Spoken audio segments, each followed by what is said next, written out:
So ಈ ಕೇಸಲ್ಲಿ ಹಳೆಯ ವಯಸ್ಸು ಇತ್ತು. ಸೊ ವಿಕ್ಟಿಮ್ ಇದರಲ್ಲಿ ತೀರೋಗಿರೋರು ಸಂಗನಗೌಡ ಬಸನಗೌಡ ಇವರು ಮೃತಪಟ್ಟಿರ್ತಾರೆ. ಇವರು ಹೋಗಿ ಮುದುಕಪ್ಪ ಎಂಬುವರ ಮನೆ ಮುಂಚೆ ಡ್ಯಾನ್ಸ್ ಆಡ್ತಾ ಇದ್ದಾರೆ.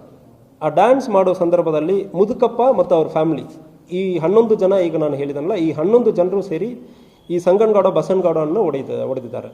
ಹೊಡೆಯುವ ಸಂದರ್ಭದಲ್ಲಿ ಅವನು ಮೃತಪಟ್ಟಿರ್ತಾನೆ.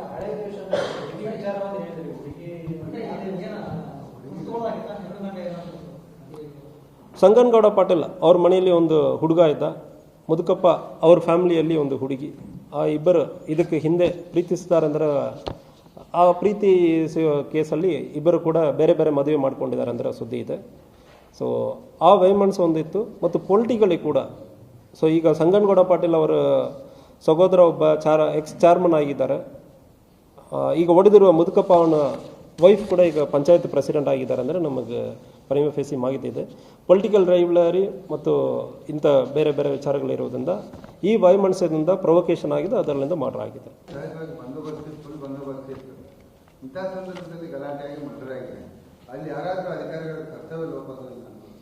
ಸೊ ನಾನು ಪರ್ಸನಲ್ ಆಗಿ ಹೋಗಿ ನಾನು ನೋಡಿದೆ ಸ್ಥಳಕ್ಕೆ. ಅದಕ್ಕೆ ನಾನು ಹೇಳಿದನಲ್ಲ, ಜಾತ್ರೆ ಸಮಯದಲ್ಲಿ ಆಗಿದೆ. ಆಫೀಸರ್ಸ್ ಲೋಪ ಯಾವುದೋ ಇರೋದು ಅಂದ್ರೆ ಕಂಡು ಬರೋದಕ್ಕೆ ಇವರು ಮನೆಗೂ ಆ ಜಾತ್ರೆ ಬಂದೋಬಸ್ತ್ ಸುಮಾರು 1000 ಜನ ಇದ್ದಾರೆ.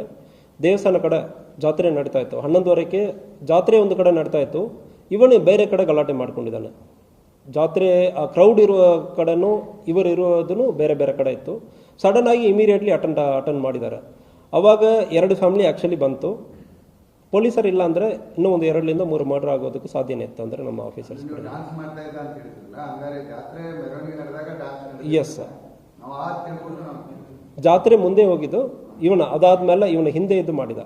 ಸೊ ಇದಕ್ಕೂ ಸುಮಾರು ಒಂದು 500 ಮೀಟರ್ ಇರಬಹುದು. ನಾನು ಸ್ಥಳ ಪರಿಶೀಲನೆ ಮಾಡಿದೆ. ಸುಮಾರು ಒಂದು 300ರಿಂದ 500 ಮೀಟರ್ ಇರಬಹುದು.